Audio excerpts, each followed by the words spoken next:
anywhere with you, 'cause you fill my mind, oh you fill my mind. We could build a dream, start up something new, and the world is on your shoulders, and you feel like falling over. Just let me in your head, so I can be there for you, there for you. The night is young, won't you sing for me, won't you sing for me, you will fall asleep.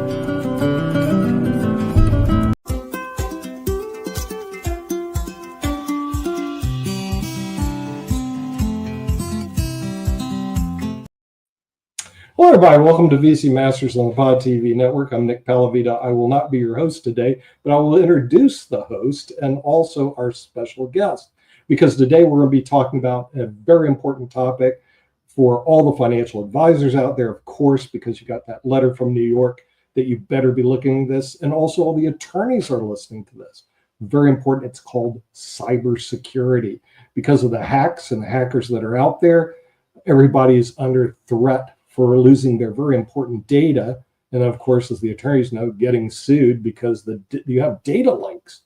And so there's a warning put out by New York. There's warnings put out by the bar associations that you do need to get your cybersecurity in order. So with that, we're going to bring in the head of VC Masters, professor at Duke University, none other than our host and star of the show, Dr. Salman Azar. Dr. Azar, this is a very exciting topic for everybody because it affects everyone that's in business and all the people that are listening to the show. It's cybersecurity. When I was taking the bar classes, they just hit us up with they're mandatory classes now in cybersecurity. But a lot of people go, okay, we know it's a problem now. What do we do?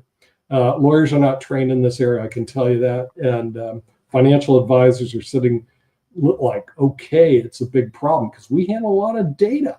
A very important data, and unfortunately it can be lost. So it's going to be up to you and our special guest, and we're going to bring him in, who actually has a master's degree in cybersecurity. We're going to bring in Jason Lloyd. Okay, Jason, you're going to be carrying the show, we're going to put the weight of the problems of cybersecurity on your shoulders, because lawyers and financial advisors and business people don't want to deal with it. So I'm going to sit back and listen rather than talk. Hello. Good morning, Jason. How are you doing? Fantastic. Thank you. Good morning. How are you doing?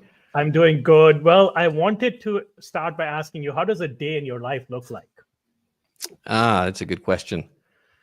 Right now, we recently went to market with our product, Signum Insights. So we're currently in the marketing phase, trying to build brand awareness and help people realize what is the importance of the Signum Insights product is a risk assessment, and it's a SaaS product to help clients be able to get to what they need to do and what problems they need to address and prioritize how they're going to address it. So in my life right now, it's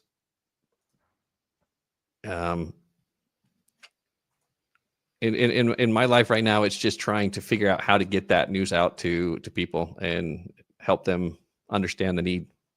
Yeah, well, I mean, there is definitely a great need. A month or so ago, Salesforce was hacked. And let's say if I'm Mark Benioff, what would you come tell me? How can you help me? Sorry, I had a little bit of noise running through my computer. I was trying to trace it down. Could you repeat that? Yes. So I was saying that Salesforce was hacked a month or two ago, and Mark Benioff, who's the CEO of Salesforce, if you get to meet him, what would you tell him? How can your insights help him? That's a great question.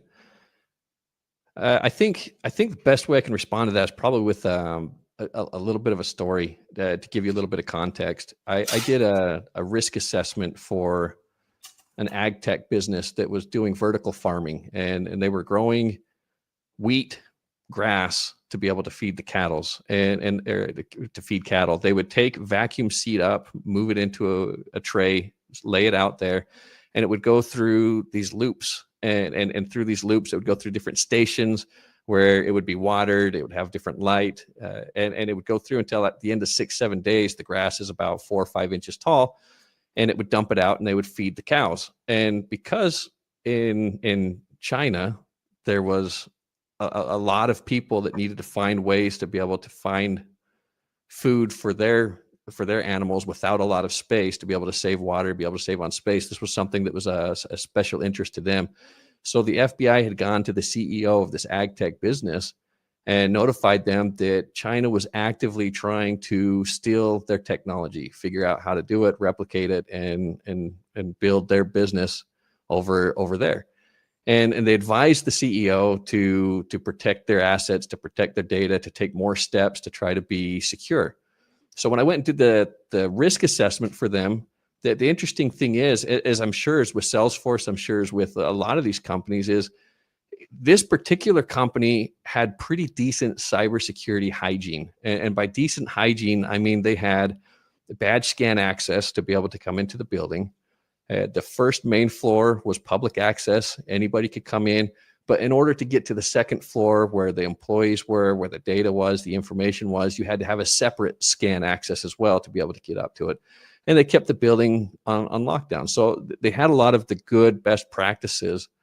But what I found when I went and did the risk assessment is their lobby had manholes that were connected to the parking lot.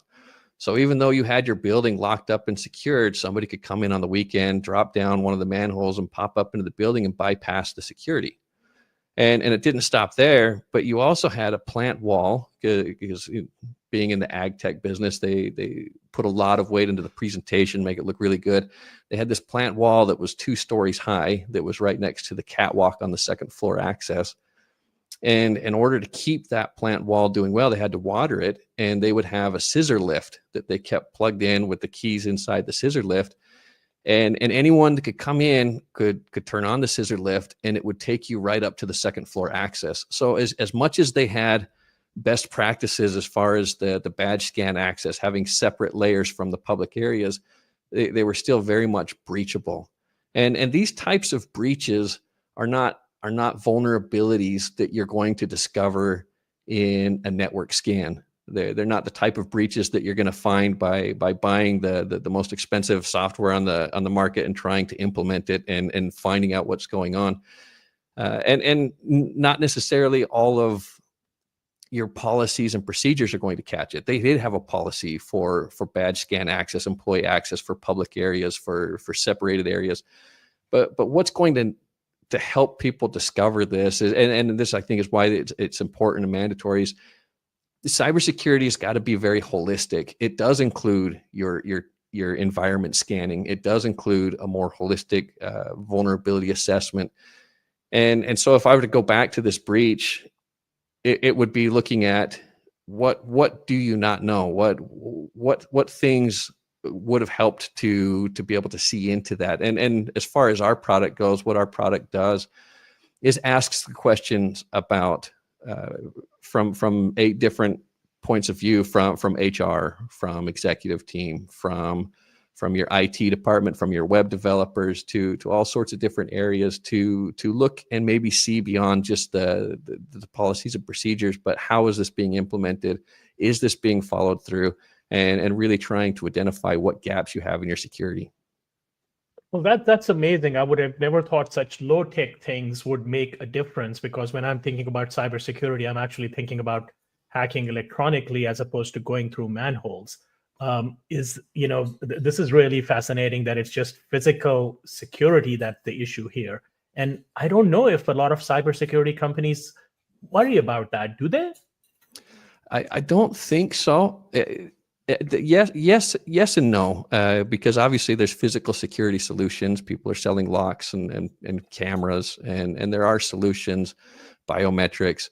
But at the same time, I think most cybersecurity companies are focusing on a quick win. What can they do? For them, creating a software that just sits in there and scans the network and tells you what vulnerabilities sit on your computers, that's a very easy solution to sell to clients. That's a very easy thing to implement, where you don't have to be hands-on and looking at some of those things.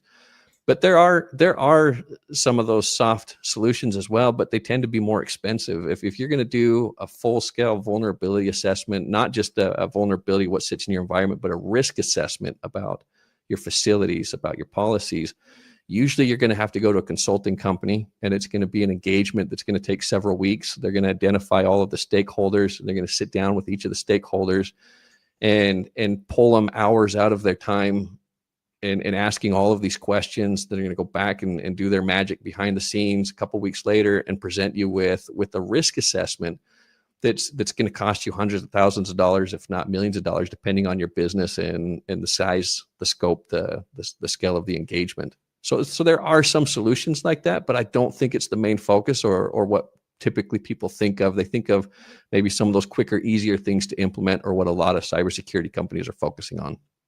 Definitely. You're very passionate about this. I was looking at your background. You've been doing this for a while. What got you interested in cybersecurity? That's a great question. I kind of got my start in tech from an education point of view. I worked as a teacher and I taught math, I taught science, but the school was a little bit ahead of maybe some other schools, because they were trying to do distance education, remote learning, even before COVID, and they had a really great program, but they struggled trying to bring it out to all their audience. So with them, I was able to build this online distance learning program for them to help them get it out to everybody. But with that came challenges. How do they make sure that their classes are secured so that not everybody can jump in and start taking them? How do they protect that access? And how do they do it if a student drops enrollment so that they don't continue getting those classes? And even more importantly, how are they protecting the sensitive data that's collected from the student so that doesn't get out there all over the place?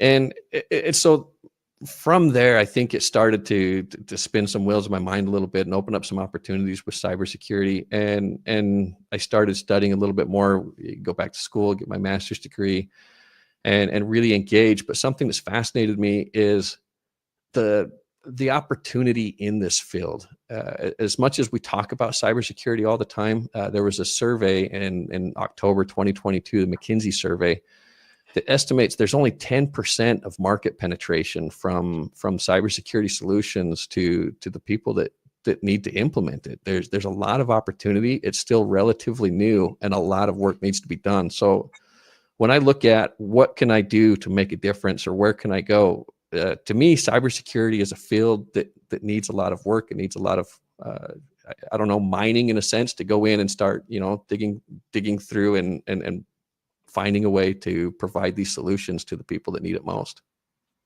Definitely. So tell me a little bit about your journey. How did you, when you got interested in this and you worked on this distance learning project, what kind of challenges did you run into or give me an example of one of the things. Let's say if somebody drops out and they can continue learning, how did you stop that? Or if somebody, probably there was some testing, somebody hires a pro to take the test, and there are like people who make a business around just taking the tests. How did you prevent those kinds of challenges? Yeah, authentication and good third-party providers. Sometimes just to get to market or just to get to launch, the company needed to find a solution that was going to work in the immediate run. I mean, you can host videos on YouTube, right? And you can post them up there. And going back several years, there's all sorts of streaming platforms that were available. But then again, how do you find which ones are going to provide you with the needs that you have? So it's a good question. I think first there needs to be scoping and sequencing done to sit down with the business owners and identify what those needs are. Because if there are 15 different streaming options to choose from, how do you know which streaming option, which third-party provider is going to be the best provider that's going to work for your use case? In the case of the school, they needed to be able to provide that sort of privacy or security that people weren't going to be able to continue watching the classes once they dropped out. So we had to find a streaming provider that was going to give us the ability to authenticate who their users were. We had to look at the authentication methods and make sure that those were rigorous enough for what we needed it to be. And then also that we're going to protect the data and look at how they're doing it. So sometimes a lot of companies in trying to get started look for a cheap solution, a quick solution, easy solution. but maybe they miss some of the due diligence that needs to be done. We look at what's happening in the world of ransomware. And this really started escalating around 2014. It's kind of a fascinating story. It's really it's our own government that kind of caused us a little bit of problems when it comes to ransomware, because the NSA had developed some tools that would allow them access to any Windows computer in the world.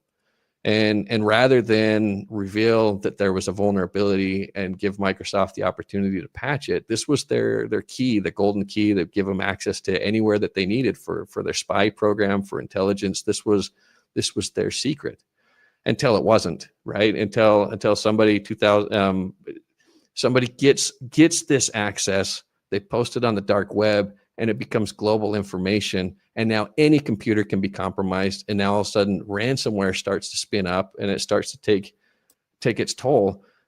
Ransomware is holding companies accountable for taking a shortcut.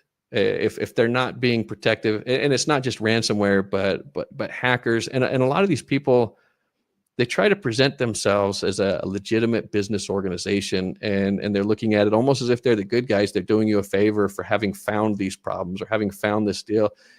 And they're providing you with education or an opportunity to try to secure your business or try to secure your stuff for a price. And they're trying to get you to pay that price. And that price is a lot higher than the price that would have been paid if oftentimes a company would have taken a little bit of extra time to do the due diligence at the beginning to patch those leaks or to find out what would keep those people from coming in. But what we've seen that's kind of fascinating is as ransomware started to escalate and take off, and businesses had to be paying more and more of these prices, initially a lot of the targets were high value targets. You look at banks, JP Morgan and CNN did an interesting article with CNN a few years ago where they interviewed them, and they looked at their cybersecurity spending. They're spending $600 million a year. They had more engineers than Google trying to secure their assets. And so the spend of some of these companies to protect their data from attackers, from ransomware, from bad actors, if we look at the entire marketplace like a fruit tree, what's been happening is these more ideal targets like your JP Morgan, your banks, have been moving their apples, their fruits further up the tree and trying to protect those from being hacked. They spend a lot of money, they hire a lot of resources, they do what they can to try to protect that data. But the rest of the world, the other 90% of the market that cybersecurity solutions hasn't been able to penetrate yet, I feel like they all know they need to do something, but they're not exactly sure where to start or what to do, and they haven't moved their fruit up the tree, and so they're very quickly becoming the new target that bad actors are looking for, because you can target one JP Morgan bank and spend a lot of time researching and trying to find a chink in the armor. Or you can blast out thousands of emails to other companies that have just as sensitive data when you're talking about collecting social security numbers or financial information, you're talking about collecting HIPAA information, all sorts of sensitive information is being collected, not just by large organizations that have had a target on their back for a long time, but all sorts of organizations have this kind of information. And as all of these high value targets have been moving their apples up the tree, attackers have been shifting their aim to try to focus more on these small ones that even a lot of times may not even realize they're being breached. Definitely. In fact, I received a ransomware request for a small business, actually a nonprofit business that teaches school kids chess in schools. And they said, your database has been hacked, and et cetera, and you spend, give us $5,000 so that we can kind of like fix it and all that. To your point, I mean, they are pretending to be good guys. And it turned out to be somebody in Oregon who didn't even hack our database, was just like asking for ransom. We had to spend about $1,000 to make sure that, everything is in order and there was like no breach. And we went through all the logs and this and that. And in the end, it turned out to be just a spoof. So do you see that also coming through often, that we're absolutely, yeah. So what is the, that seems like a pretty profitable business for people, right? They don't even do anything and they just send these emails just like marketing campaigns. Extremely. Just within the last month, I saw one, and it wasn't ransomware, but it's very similar to what you're describing. Is a company that was purporting to be a law firm that was protecting property rights, and they sent a menacing letter to a small business saying that here you were using an image that you don't have rights to use, and because you've been using this image, this artist, our client that we're representing is seeking damages. So you're going to have to pay, one, for the damages that you've caused in however many thousand euros, and two, you're going to have to pay us to be able to license the image that you're going to continue to use. And it'll be a 1-year license, and the next year you're going to have to renew that and pay it. And it becomes extortion is what it is. And the funny thing is, the company was asking the people that were putting the law firm that was putting the menacing letter together was asking the small business to provide proof that they had the license to the image that they were using. And they even had the link to the website. It looked very, very official, very proper. And technically they're not doing anything wrong, but they didn't provide any proof on their end that they even had the ability to receive money, that they could give the small company a license to be able to use the product, right? More, it's a fear tactic. You have until this day to be able to figure it out. If you don't, we're going to take you to court. We're going to sue you in all of these different courts. And the small business, and in this case, they were protected because they were very careful with their history. They had the license for every single image that they had downloaded. They didn't do anything wrong. There was nothing that they were going to lose in court. There was no risk for them. But for the other company, they can send out 1 million of those letters, and some of these people are not going to fall for it. Some of them have the protection, and some of these people, they know they've been up to shady things, or maybe they've been, copying images off the internet, and they're worried, like, did I miss something? Let's just pay it to make it go away. And it's extortion. It's almost like what you see in the physical world when you have gangs coming around and extorting local businesses. Pay me $500 a week for protection money to make sure that you're not getting robbed, or make sure this isn't going to happen. But it's transferring into a digital world. But a lot of these thugs, where actual businesses that are registered, that are acting as if they're acting in good faith, it's kind of fascinating to see. Yeah. So what's really strange about this is a law firm doing that, and that's what really gets my goat, is that they know the law better. So isn't this like illegal for the law firm to do this extortion? I'm sure it is, but who's going to hold them accountable, right? That's the question. If they send that out to thousands of people, and some people are just going to look at it and ignore it. Some people are going to look at it and say, okay, here's my proof. And some people are going to panic and pay the money, but who's going to take the time to go after the company and hold them accountable for what they're doing? Yeah. That makes sense. Let's come to physical security. You give the example of manholes and being able to physically break into it, and that reminds me of that Mission Impossible scene where Tom Cruise kind of goes through the ceiling and the HVAC units and so on and so forth. How else are people able to break into physically break into secure systems, and what can be done to prevent that? That's a great question. There's all sorts of different ways it can be done. And something just came to my mind thinking about it is, if you even have somebody that's working on a computer next to a window, they want to have a good view or whatever. And even if you have your screen open and it's got sensitive information, somebody's just going to go through, they can peek through or pull some of that information off there. What do you have that's visible to the outside world? What do you have that's visible even inadvertently? That's a physical thing that can be a problem. And sometimes something as simple as tinting the windows, or planting bushes or shrubs to be able to create a distance between the window and the outside, so people aren't able to go in and get that information. That's something that can happen. You also see it all the time when you have a secure facility and you have third-party contractors that need to come work at the facility. and trying to make sure that they have a key access, and you don't want them getting locked out of the building, or they show up and they start working on it and they'll put rocks in the doors to wedge them open or to hold them open, and now you've got a door. It's not even Mission Impossible going through a manhole, but just walking through a door in and out that's been propped open because you have third-party people that maybe don't have the access or haven't been trained.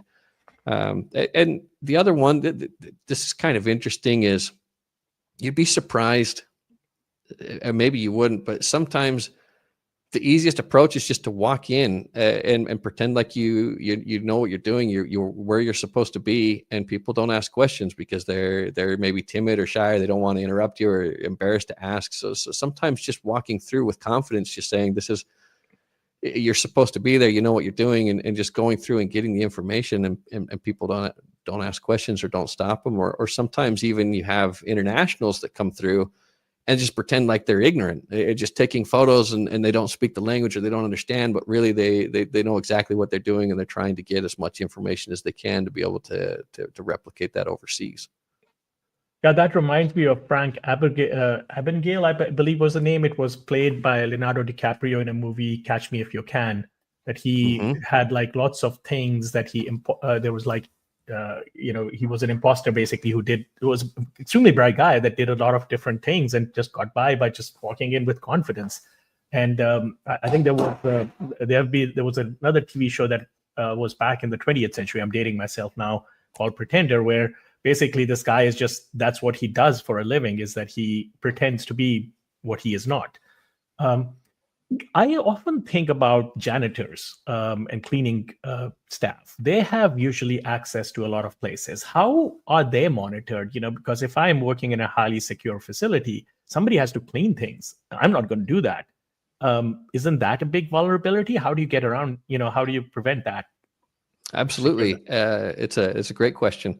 And it's got to come down to vending, right? Vetting your vendors, finding out, who are you hiring? What are their hiring practices? And it might cost a little bit more money to find janitors that are doing background checks on their employees. It would be worth asking the question, what are your policies and procedures? What things are you going to do to protect our information when we're doing it? And what kind of access are you providing them? What kind of keys do you give them? Do you just have them cleaning the public spaces?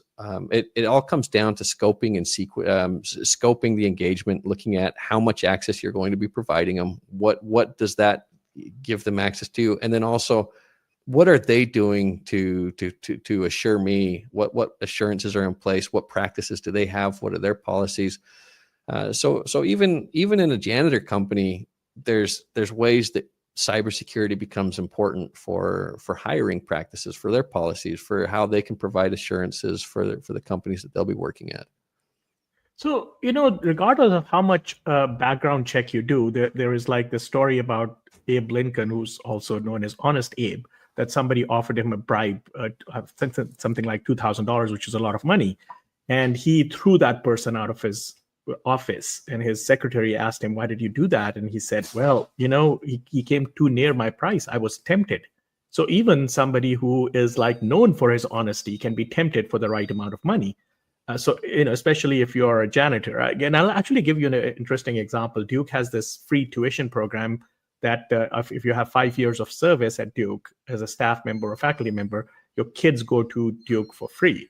So it makes, and this is not fraud or breach or anything like that. So it makes sense for you to take like a janitor or a low-level staff job in order to get free tuition for your kids. And to prevent that, Duke has this 5-year waiting period. But I'm just thinking about like, otherwise, if a janitor who's getting paid like $50,000 a year or whatever they get paid, all of a sudden gets a bribe for $1 million to get access to something. It's very tempting. It's very tempting. It's a great point. So you mentioned chess a little bit earlier. You're a fan of the game, right? You probably know a lot about it. If you're hanging out with Nicholas, Yes, I am. You know your way around the board. Hanging pieces, right? You try to avoid having hanging pieces that can be captured and you can't do anything about it, right? Mm-hmm. And in cybersecurity, that's defense in depth. And what we do is try to figure out, how do we protect on different layers? It's not just having one piece that's protecting it, but a second or third. So if I move a piece out of the middle of the board and there's nothing to protect it and it gets captured, that's the end. I lose that piece I've lost, and now I'm at a disadvantage, right? And cybersecurity. So, and the example that you bring with janitors is a really good point. So if I say, what are the policies that they have with hiring, and even if they hire the best employees, that's almost like putting a piece out there. But if I'm relying just on that, it's almost becoming a hanging piece or a liability, and that if that gets breached, I'm in trouble. So what else can I do as a company to protect that piece that I've moved into play? And so then now, if I have security cameras that are in the areas that are secure, and I'm monitoring those, that's another piece that's going to be putting that to protect it. So now I've done my due diligence with the third party. I've asked them questions. I've looked at how their hiring practices are. I've looked at their protection, the insurance, or what they're doing. It's a legitimate company. They're doing the best they can. But like you say with Honest Abe, what happens if somebody's offering them $50,000 to breach, and here's an opportunity to really pad their pockets? The best practices aren't going to stop it. But now I have deterrence in that I've got videos, cameras that are watching these different locations, that they always have to work in pairs. So it's not as tempting that one person's going to be alone in a situation where they're going to be it's going to be easier for them to be compromising the data that I have. And then I can take it a step further, because just the fact that you have cameras as a deterrence only goes so far. Is the camera going to be in a low lit area where you can't see their face? Is it going to be pointed in the right directions? Is it going to work with night vision? And even if it's capturing it, is anybody even reviewing the footage? How often are the logs being reviewed? So you've got layers of your Definitely. contracts that you're looking at. Yeah, an executive layer with policies. And with that, I think Nick wants to capture us because we are running out of time. Yeah, unfortunately, we're running out of time. It's like playing chess with the clock. The clock is running down. But the thing is, it's not necessarily unimportant. This is a very important issue for anybody in the financial and legal services that deal with data.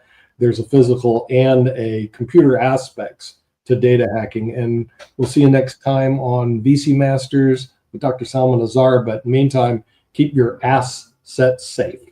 Till then, take care. Bye-bye. Thank you. I go anywhere with you, 'cause you fill my mind, or you fill my mind.